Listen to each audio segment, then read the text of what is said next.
तो आज हम इस लेक्चर को शुरू कर रहे हैं। हमारा जो नेक्स्ट लेक्चर है, जैसा कि लास्ट लेक्चर में मैंने आपको बताया था कि हम जो अगला टॉपिक पढ़ेंगे वो पढ़ेंगे हम गैलीलियन रूपांतरण संबंध या समीकरण, गैलीलियन ट्रांसफॉर्मेशन। ठीक है, तो पिछले लेक्चर में आप निर्देश तंत्र क्या होता है, निर्देश तंत्र कितने प्रकार के होते हैं, जड़त्वीय और अजड़त्वीय निर्देश तंत्र और रूपांतरण संबंध होते क्या, उनके बारे में एक ब्रीफ जानकारी आपने ले ली। तो उसी क्रम में हम आगे बढ़ते हैं। जो अगला टॉपिक है गैलीलियन रूपांतरण, उसको हम करते हैं। गैलीलियन रूपांतरण बेसिकली है क्या, यह एक तरह का क्या है, ये रूपांतरण संबंधी है। रूपांतरण संबंध है, बस नाम इसका क्या है, गैलीलियन रूपांतरण है। तो ये है क्या कि एक जड़त्वीय निर्देश तंत्र का दूसरे जड़त्वीय निर्देश तंत्र के साथ संबंध है। मैंने आपको पहले ही बताया था लास्ट टाइम, रूपांतरण संबंध में हमने क्या कहा था कि मान लो कोई बिंदु P है, P का मतलब क्या हो गया, इवेंट, और इवेंट का मतलब क्या होता है, इवेंट का मतलब होता है R और T, where and when.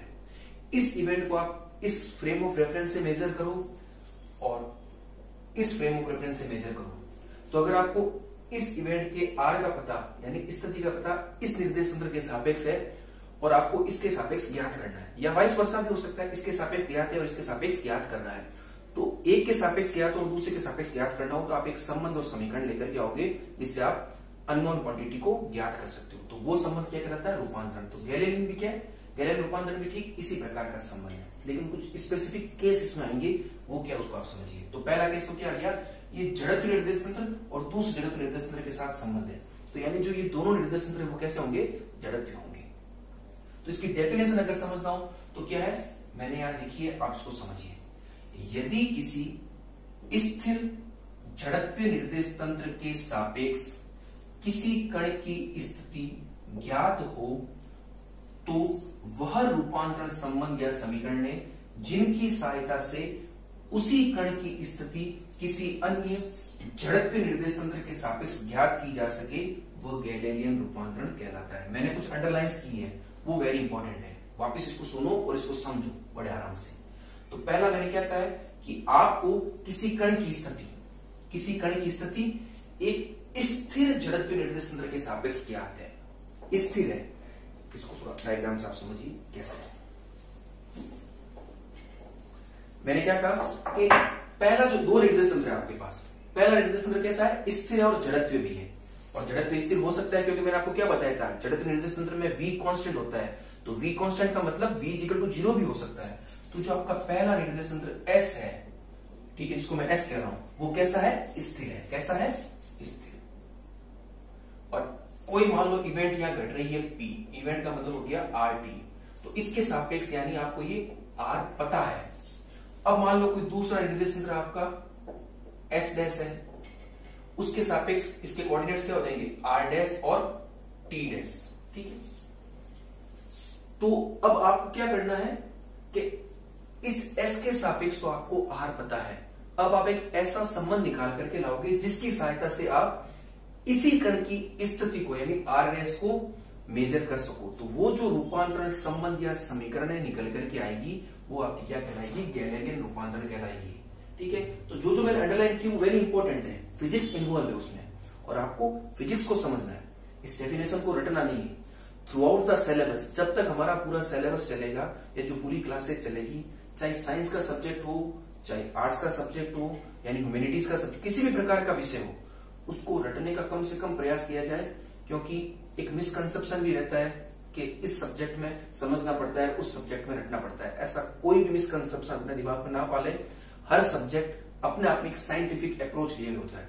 Scientific approach का मतलब ऐसा नहीं है कि साइंस का जो ठेका है केवल फिजिक्स, केमिस्ट्री, मैथ्स इस प्रकार के सब्जेक्ट में लिया है। इवन आर्ट्स के सब्जेक्ट भी होते हैं, चाहे हिस्ट्री हो, चाहे पॉलिटी हो, चाहे इकोनॉमी, जो भी सब्जेक्ट मैं नहीं बोल पा रहा हूं, जितने भी सब्जेक्ट हैं, हर सब्जेक्ट की अपनी एक साइंटिफिक अप्रोच होती है। आपको उन सब्जेक्ट को समझना पड़ता है, रटना नहीं पड़ता है। ठीक है, तो वो तो अलग इश्यू हो गया। वापस हम हमारे टॉपिक पर आते हैं। तो मैंने क्या कहा, इस पूरी डेफिनेशन को आप समझिए, एक लाइन को देखिए। पहला वापस सुनिए आप इसको ध्यान से कि यदि किसी स्थिर जड़त्वीय निर्देश तंत्र के सापेक्ष किसी कण की स्थिति ज्ञात हो तो वह रूपांतरण संबंध या समीकरण है जिनकी सहायता से उसी कण की स्थिति किसी अन्य जड़त्वीय निर्देश तंत्र के सापेक्ष ज्ञात की जा सके, तो वो आपका क्या कहलाता है, गैलीलियन रूपांतरण कहलाता है। तो जो आपका एस है उसके लिए तो कंडीशन क्या होगी, वो जड़त्व भी है स्थिर भी है। लेकिन एस डैश है वो जड़त्व है, हमने स्थिर नहीं कहा, वो स्थिर भी हो सकता है और v वेग से गतिशील भी हो सकता है।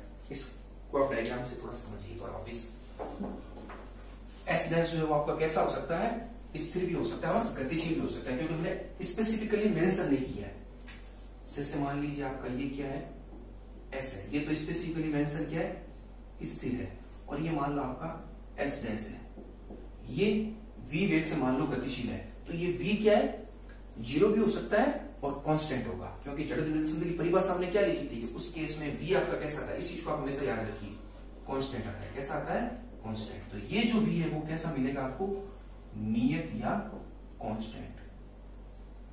और ये वेरी इंपॉर्टेंट डायग्राम है, ठीक है ना, इस नियत को आपको समझना है। ये सिर्फ यही नहीं, आगे कुछ यूनिट्स ऐसी आएगी जिनमें भी ये डायग्राम और ये v इक्वल टू कांस्टेंट, ये नियत वाला कॉन्सेप्ट काम आएगा।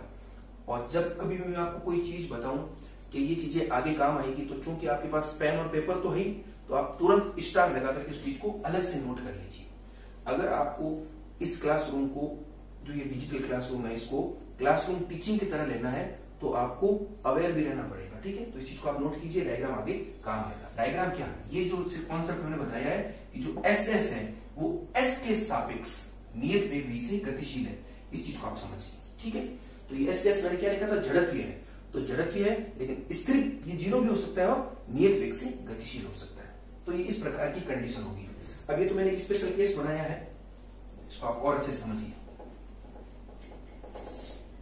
अब जैसे मान लो एस आपका ऐसा है, एस डैश आपका ऐसा भी हो सकता है, आपका ऐसा भी हो सकता है, आपका कैसा भी हो सकता है, और एस के सापेक्ष v वेग से गतिशील हो सकता है। ये एस डैश उसी प्रकार के हो सकते हैं, कोई भी हो सकता है, ठीक है ना। और होगा क्या, कोई मान लो बिंदु P है, कोई घटना है, तो आपको इसके सापेक्ष उसका r पता है और इनमें से किसी एक के सापेक्ष r डैश आपको निकालना है इसकी सहायता से। तो अब हम इस रूपांतरण संबंध और समीकरणों को निकालने के लिए क्या करते हैं, एक स्पेसिफाइड केस लेते हैं। इस तरह से नहीं लेते, एक स्पेशल फिक्स केस लेते हैं ताकि समझने में आसानी रहे। तो वो केस कैसा होगा, इसको आप समझिए, ठीक है। तो हाँ, उस केस को लेने से पहले अब इस रूपांतरण संबंध तो आपको पता चल गया कि ये होता है, और इसमें आपको एक चीज और नोट कर लीजिए, इस गैलीलियन रूपांतरण संबंध में हम एक एजम्पशन लेकर के चल रहे हैं। जैसे आपने ये निर्देश तंत्र एस लिया, ये एस डैश लिया, ये कोई इवेंट पी ली, इसको आपने एक तो आर टी का और एक आर डैश टी डैश का, तो हम एजम्पशन ये लेके चलेंगे जो टी और टी डैश है वो दोनों क्या रहेंगे, समान रहेंगे। इस चीज को आप नोट कर लीजिए, टी और टी डैश दोनों क्या रहेंगे, समान रहेंगे। समान रहने का मतलब क्या हो जाएगा कि टी और टी डैश क्या है, वह समय है जब हम उस घटना को मेजर कर रहे हैं इस निर्देश तंत्र में और इस निर्देश तंत्र में खड़े होकर। जब आप यहाँ खड़े होकर मेजर करोगे तो टाइम टी होगा, और जब आप यहाँ खड़े होकर मेजर करोगे तो टाइम टी डैश होगा। तो हम ऐसा मान के चल रहे हैं कि किसी भी घटना को हम एक ही साथ मेजर करें, तो उस केस में टी और टी डैश आपका क्या रहेगा, समान रहेगा। तो आगे जब कभी भी आपको टी टी डैश इस तरह से मिले, क्योंकि जब एस की बात करेंगे तो वहां पर हमेशा आर और टी के रूप में लिखेंगे, और एस डैश की बात करेंगे तो आर डैश और टी डैश के रूप में लिखेंगे, लेकिन t dash equal to t हो जाएगा। तो ये जब समझिए आप ध्यान रखना, ठीक है। तो अब गैलीलियन रूपांतरण की डेफिनेशन आपको समझ में आ गई। अब रूपांतरण किन का करेंगे आप, कुछ फिजिकल पैरामीटर से उनका रूपांतरण करेंगे, क्योंकि आपको पता है कोई इवेंट भी है, मैंने आपको पहले बताया था, आप इसकी सहायता से आप आर ज्ञात करते हो। अगर आपको आर पता है तो आपको वी पता चल जाएगा, वी पता है तो आपको ए पता चल जाएगा, ए पता है तो आपको एफ पता चल जाएगा, और वी पता है, एम पता है तो आपको बी पता चल जाएगा। ये सारी क्या है, अलग अलग क्वांटिटी है जिनको आप किसी भी निर्देश तंत्र के सापेक्ष ज्ञात कर सकते हो। वापिस ध्यान से सुनिए, इन सभी भौतिक राशियों को आप किसी भी निर्देश तंत्र के सापेक्ष ज्ञात कर सकते हो, केवल आर ज्ञात होने पर। तो उसी प्रकार से इन सभी राशियों को आप एक अन्य निर्देश तंत्र जो एस डैश है उसके सापेक्ष भी ज्ञात कर सकते हो, यानी आप आर डैश भी ज्ञात कर सकते हो, आप वी डैश भी ज्ञात कर सकते हो, आप ए डैश भी ज्ञात कर सकते हो, आप एफ डैश भी ज्ञात कर सकते हो, और आप वी डैश भी ज्ञात कर सकते हो। तो अब रूपांतरण संबंध का मतलब क्या हो जाएगा, हमने तो केवल आर की बात की थी कि अगर आपको आर पता है तो आप एक ऐसे समीकरण संबंध लाओगे जिससे आपको आर डैश पता चल जाएगा। उसी प्रकार से आप V पता है, आप ऐसे संबंधित समीकरण लाओगे जिससे आपको V डैश पता चल जाएगा, A पता है, A डैश पता चल जाएगा, F पता है, F डैश पता चल जाएगा। आप ऐसे रूपांतरण संबंध या समीकरण लाओगे। तो अब आपको पढ़ना क्या है, इन सभी भौतिक राशियों के लिए अलग अलग रूपांतरण समीकरणों को पढ़ना है। ठीक है,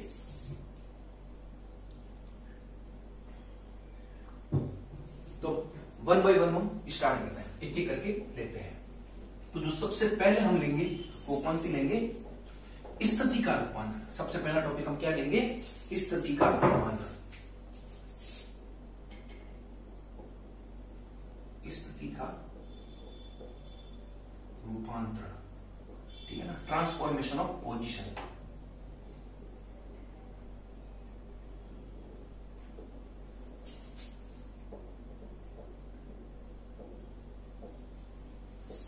ठीक है, ट्रांसफॉर्मेशन ऑफ पोजीशन का मतलब क्या हो गया कि जैसे मान लो आपके पास ये कोई निर्देश तंत्र क्या है? एस है, जिसको हम गैलीलियन रूपांतरण में पहले कह चुके हैं, वो कैसा है? स्थिर है। ठीक है, और एक निर्देश तंत्र आपके पास एस डैश है, ठीक है ना, वो कैसा है? जड़त्वीय है। जड़त्वीय तो ये भी है, ये भी क्या है? जड़त्वीय है। अब देखो, मैंने आपको एक डायग्राम बताया था पहले इस तरह का कि मान लो आपका एस ऐसा है तो एस डैश ऐसा भी हो सकता है, ऐसा भी हो सकता है, कैसा भी हो सकता है, लेकिन हम हमारे डेरिवेशन को, और जब भी आप डेरिवेशन करते हो तो हमेशा क्या करते हो? सिंप्लीफाई तरीके से करते हो।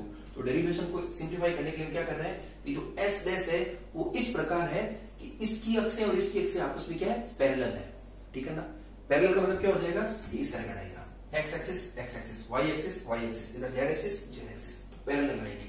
तो डेरिवेशन को कंप्लीट करने में आसानी रहेगी। वैसे आप इससे भी कर सकते हो, लेकिन उसमें थोड़ी सी ट्रिग्नोमेट्री आपको करनी पड़ेगी, कुछ एंगल्स वगैरह साइन कॉस थीटा काम में लेने पड़ेंगे। और हमारा उद्देश्य टिपिकल मैथमेटिक्स को सॉल्व करना है, समझना नहीं है, इसके अंदर जो फिजिक्स इन्वॉल्व है वो आपको समझना है। जिस किसी भी सब्जेक्ट को आप पढ़ते हो उस सब्जेक्ट का जो मेन इसेंस है वो आपको समझना जरूरी होता है। रेस्ट थिंग्स तो क्या होती है? बड़ी टिपिकल टाइप की कैलकुलेशन होती है, वो कोई भी इंसान आराम से एक दो बार प्रैक्टिस करके कर सकता है, लेकिन फिजिक्स आप समझिए। तो ये हमने इस तरह का केस ले लिया।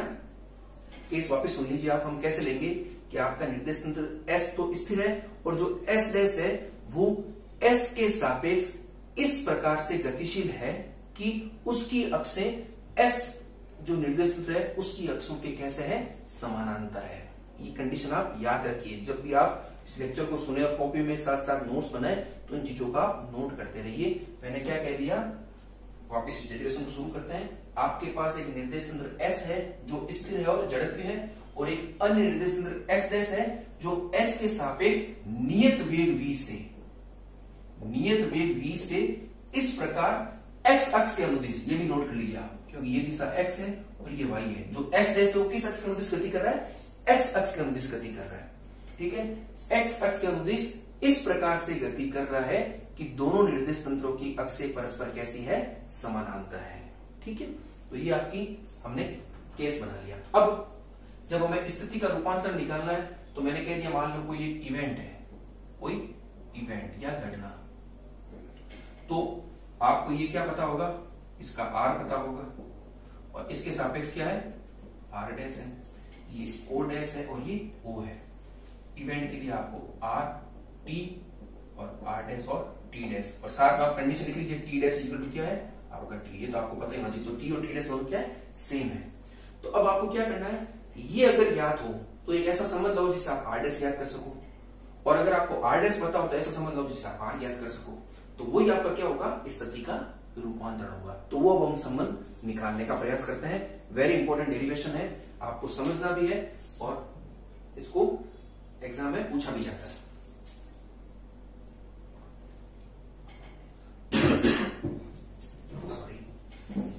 तो इसको हम स्टार्ट करते हैं। बिल्कुल सिंपल सा है, डायग्राम आप समझ गए, वापिस में बनाऊंगा वैसे तो, लेकिन आप इस चीज को समझिए। तो स्थिति के रूपांतर के लिए हम क्या करते हैं? हम इनिशियल में क्या मानते हैं कि ये मान लो एस है, टाइम t इक्वल टू 0 पर। टाइम t इक्वल टू 0 का मतलब क्या हो जाएगा? प्रारंभ में या इनिशियली। प्रारंभ हम ये कह रहे हैं कि जो आपका एस और एस डैश है दोनों कैसे हैं? समपाती हैं। कैसे हैं? समपाती है। समपाती या कोइंसिडेंट है। ठीक है, यानी दोनों के मूल बिंदु ओ और ओ डैश क्या है? सेम ही है, एक स्थान पर है। अब क्या होगा? आपको पता है एस तो कैसा है? अब मैं बात कर रहा हूं किसी समय टी पर, ये तो टी इक्वल टू 0 है। अब मान लो टी टाइम बाद की बात करो, किस समय पर, किसी समय टी पर। तो किसी समय टी पर क्या स्थिति होगी, एस तो आपका ऐसा का ऐसा रहेगा, एस तो ऐसा रहेगा क्योंकि ये क्या है, स्थिर है। और जो एस डैश होगा उसको हमने क्या कह दिया, एस डैश। कंडीशन याद कीजिए, मैंने क्या बताया था कि जो एस डैश है वो एस के सापेक्ष नियत वेग v से एक्स अक्ष के अनुदिश इस प्रकार गतिशील है कि दोनों निर्देश तंत्रों की अक्षें कैसी है, परस्पर समानांतर है। तो कंडीशन कैसी हो जाएगी, किसी टाइम टी पर, किसी टाइम टी पर आपकी ऐसी हो जाएगी। ये v कैसा है, नियत है। ये हम कहां पर बात कर रहे हैं, टाइम टी पर। अब ये o है और ये o डैश है, और कोई मान लो इवेंट है, इवेंट मान लो यहां पर है p, इसको आप आर टी और आर डैश टी डैश कह रहे हो, और t dash equal to t है। तो अब आपको रूपांतर संबंध निकालना है, तो कैसे निकालोगे आप, बिल्कुल इजी मैथमेटिक्स है। ये आपका आर है, ये आपका क्या है, आर डैश है, ये आर डैश है, ये आर है। और मैं इस मूल बिंदुओं के बीच की दूरी को भी मान लो मैं इसको मिलाना चाहूंगा ऐसे, इस तरह से, ये इसको मैं मान लो आर जीरो कह रहा हूं, क्या कह रहा हूं, आर जीरो, ठीक है ना। तो आर डैश आपका क्या है, आर है, आर डैश आर है, आर आपका है ओपी, आर डैश है आपका ओ डैश पी, और आर जीरो जो है वो क्या है आपका ओ डैश है, ठीक है। अब आप ट्राइंगल रूल जानते हो, ट्राइंगल रूल क्या कहता है, अगर मैं मान लो इसमें ट्राइंगल रूल लगाऊं तो आपको पता है दो एक ही दिशा में जो गतिशील सदिश है उनका योग विपरीत दिशा में जो तीसरा सदिश है उसके बराबर होता है। तो देखिए ये आर इधर है, ये आर जीरो इधर है, ये आर डैश इधर है, तो देखो ये इधर और ये इधर, और ये क्या है इनके विपरीत, ठीक है ना। तो ये दोनों एक ही डायरेक्शन में, और ये क्या है ऑपोजिट डायरेक्शन में। तो इसको मैं ऐसे लिख सकता हूं, r is equal to are zero plus are dash, ऐसा मैं लिख सकता हूं इस ट्राइंगल से, ठीक है। ट्राइंगल कौन सा हो जाएगा, ओ पी ओ डैश, ठीक है ना। आप ऐसा लिख सकते हो, triangle O P O dash से R is equal to are zero plus are dash. अब आर जीरो का मान क्या होगा वो आप मुझे बताइए, ठीक है। तो आर जीरो का मान क्या होगा, आर जीरो है क्या, ओ से लेकर के ओ डैश तक की दूरी है, और ओ से ओ डैश तक की दूरी को आप कैसे निकालोगे, दूरी क्या होती है, दूरी होती है आपका वेग इंटू समय। अब देखो t इक्वल टू 0 पर दोनों क्या थे, समपाती थे, और किसी समय t पर o डैश यहां तक पहुंच गया और o डैश पहुंचा है तो किसी वेग से गतिशील होते हुए पहुंचा, वो वेग क्या है, v है। तो यहां से यहां तक की दूरी क्या होगी कि यहां से यहां तक जो s डैश पहुंचा है वो किस वेग से चल रहा है, कितने समय में पहुंचा है, तो वो v वेग से चल रहा है और t समय में पहुंचा है। तो ये जो r0 है आपका, इसको मैं v इंटू टी लिख सकता हूं। इस चीज को आप समझे, r0 क्या हो जाएगा, v इंटू टी। तो अब मैं इसको इसमें रखता हूं तो मुझे संबंध क्या मिल जाएगा, मुझे संबंध मिल जाएगा r is equal to r0 को तो मैं क्या लिख दूंगा, v into T plus r dash. तो अब आपको r तो पता है और r डैश निकालना है, तो r डैश क्या हो जाएगा, r डैश हो जाएगा r माइनस वी टी। ये आपका क्या है, स्थिति का रूपांतरण है कि नहीं है। देखो left hand side unknown quantity है और इधर सारी की सारी क्या नोन है। कैसे नोन है, आर आपको पता है, कह रहे हो वी, अब एस डैश किस वेग से चल रहा है वो आपको पता ही होगा, और टी क्या है, किस समय पर आप निकालना चाह रहे हो वो आप क्वेश्चन में दोगे। तो आपको आर पता है, वी पता है, टी आपको क्वेश्चन देगा कि भाई किस समय पर आर डैश का मान निकालो, तो आराम से आर डैश का मान निकलेगा कि नहीं निकलेगा। तो इस संबंध से आप क्या कर सकते हो, एक निर्देश तंत्र के सापेक्ष अगर स्थिति ज्ञात हो तो उसी घटना के लिए आप किसी अन्य जड़त्व निर्देश तंत्र के सापेक्ष उस कण की या उस घटना की स्थिति ज्ञात कर सकते हो। अब रिवर्स भी हो सकता है, अगर मान लो आपको आर डैश पता हो तो आप आर निकाल सकते हो, आर क्या हो जाएगा, r dash plus we t हो जाएगा। अब एक चीज आप यहाँ और नोट कीजिए, ये तो अभी हमने स्थिति का रूपांतरण किया है, थोड़ी देर बाद आप वेलोसिटी का रूपांतरण भी करोगे, वेग का रूपांतरण करोगे, तो वहां पर v और v डैश आएंगे, जिस तरह से r डैश आ रहा है वहां v और v डैश आएंगे, तो वो v और ये v देखो दोनों में कंफ्यूज मत होना, ठीक है। चलो उसको अब जब वहां आएंगे तब हम बात करेंगे, अभी यहाँ कंफ्यूजन ज्यादा हो जाएगा, ये चीज को ये छोड़ते हैं। तो आप इस स्थिति के रूपांतरण को समझ गए। स्थिति का रूपांतरण क्या आ गया आपके, r dash equal to r minus v t. इसको एज इट इज आपको एनी टाइम याद रखना पड़ेगा, ठीक है। अब देखो, अब इसको अगर आप ऐसे रटोगे r dash equal to r minus v t तो हमेशा कंफ्यूजन होगा, क्योंकि फिजिक्स में क्या होता है, चीजें रिलेटिव होती है। मैंने कह दिया ना, रूपांतरण संबंध आप कैसे भी लिख सकते हो, r is equal to r dash plus we T, sorry हाँ, R equal to R dash plus VT. ये भी सही है, ये भी सही है, बस फिजिक्स क्या इन्वॉल्व हो रही है वो समझिए। आप बस इन शब्दों के अर्थ समझिए। आर क्या है? स्थिर निर्देश तंत्र के सापेक्ष किसी कण की स्थिति। आर डैश क्या है? स्थिर निर्देश तंत्र के सापेक्ष गतिशील निर्देश तंत्र में कण की स्थिति। और वी क्या है? जो निर्देश तंत्र आपका एस डैश है, वो जिस वेग से एस के सापेक्ष गति कर रहा है वो वी है। तो अगर क्वेश्चन जब भी आपको कोई न्यूमेरिकल क्वेश्चन पूछे, ठीक है, तो न्यूमेरिकल क्वेश्चन में आप इन सबके अर्थ पता आपको होने चाहिए। वो आपको ऐसा नहीं देगा आर डैश वी, वो आपको अपना उस क्वेश्चन की लैंग्वेज से फाइंड करने पड़ेंगे। तो आप आराम से फाइंड कर सकते हो। आर डैश गतिशील निर्देश तंत्र के सापेक्ष, आर स्थिर निर्देश तंत्र के सापेक्ष, और वी क्या हो जाएगा? एस डैश का वेग है एस के सापेक्ष। तो आप न्यूमेरिकल भी बड़े आसानी से कर सकते हो, ठीक है। तो अभी हम केवल थ्योरी क्लास पर अपना फोकस रख रहे हैं, न्यूमेरिकल के लिए कुछ अलग अप्रोच अपनाएंगे। फिलहाल आप इस चीज को समझिए। तो आपके सामने संबंध क्या आ गया, इसको हम नोट करते हैं बिल्कुल अच्छे से। तो जो स्थिति का रूपांतरण आया है वो आया है आपका R dash is equal to R minus VT. इसको आपको एनी टाइम याद रखना है, ठीक है। तो ये क्या हो गया? R dash is equal to R minus VT. तो ये संबंध अगर आपको आराम से समझ में आ गया है तो फिर कोई दिक्कत ही आपके लिए नहीं होने वाली, आराम से हो जाएगा स्थिति का रूपांतरण।